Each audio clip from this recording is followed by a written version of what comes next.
जानवी की जुबान पर बचपन से ही हजार सवाल और मन में हर चीज जानने की उत्सुकता रहती है, जिस वजह से वो अपने भाई की शादी में चल रही रस्मों के बीच भी मम्मी से सवाल पूछने लगती है।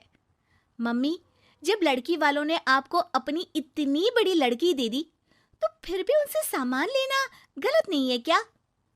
इस पर कोई भी जानवी की बात का जवाब नहीं दे पाता और उसे इग्नोर करते हुए रस्में निभाते रहते हैं। शादी संपन्न होती है और भाभी घर आ जाती है, जिसके बाद जानवी के सवालों का सिलसिला अब भाभी के साथ शुरू होता है। भाभी, मुझे आज तक एक बात समझ नहीं आई।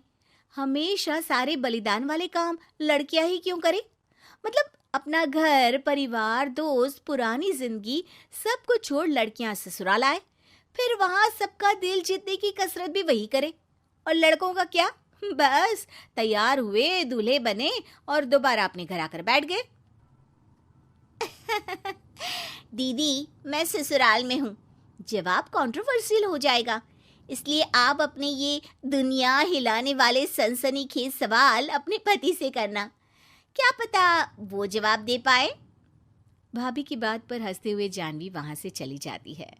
कुछ दिनों बाद उसकी शादी कबीर से हो जाती है। अब ससुराल में कुछ दिन तो जानवी किसी से कोई सवाल पूछे बिना रह लेती है, पर फिर एक शाम दरवाजे पर खड़ी सास को बुजुर्ग भिखारी पर चिल्लाते हुए देख लेती है।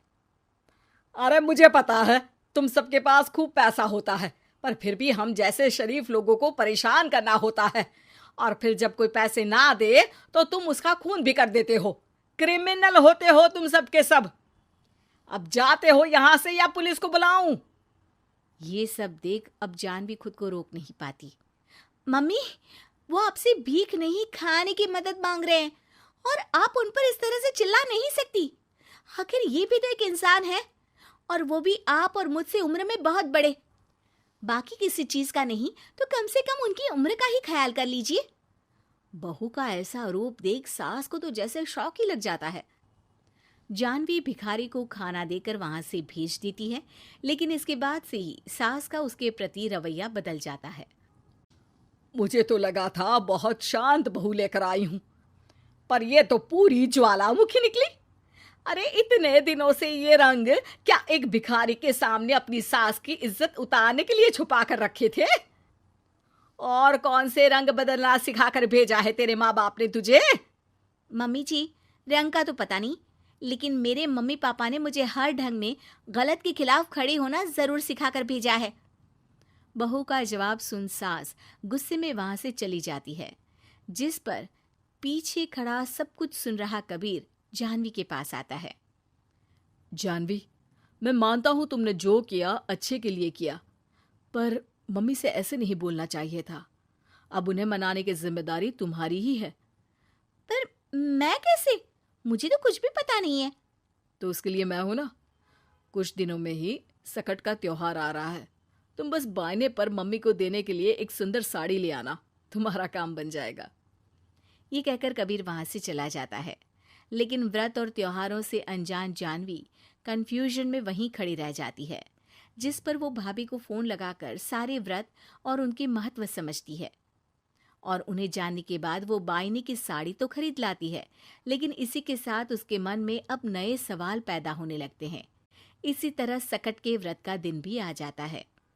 हे भगवान, एक तो सुबह से भूखी, ऊपर से ये सवालों के बुलबुले पेट में उठकर और तहलका मचा रहे हैं। अब क्या करूं, किससे पूछूं? जानवी अपने आप से ये सब बोल ही रही होती है कि सास और कबीर उसके सामने आ जाते हैं। बायने और पूजा की सब तैयारी कर ली?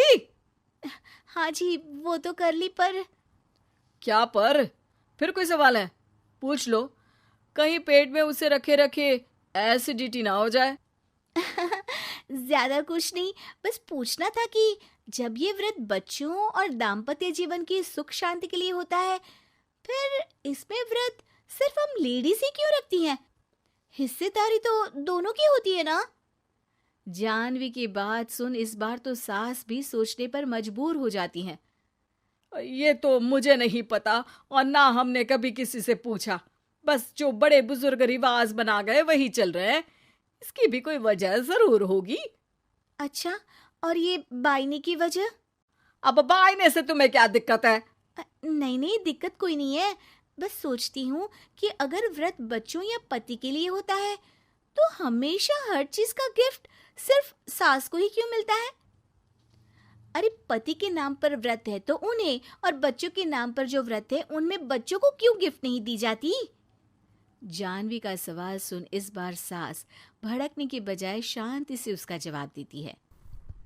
वैसे ये सवाल एक बार मैंने भी अपनी सासू माँ से किया था, तो जवाब मिला कि सास की वजह से ही पति मिला है, इसलिए एक थैंक यू और इज्जत की तरह उन्हें ये बायना दिया जाता है।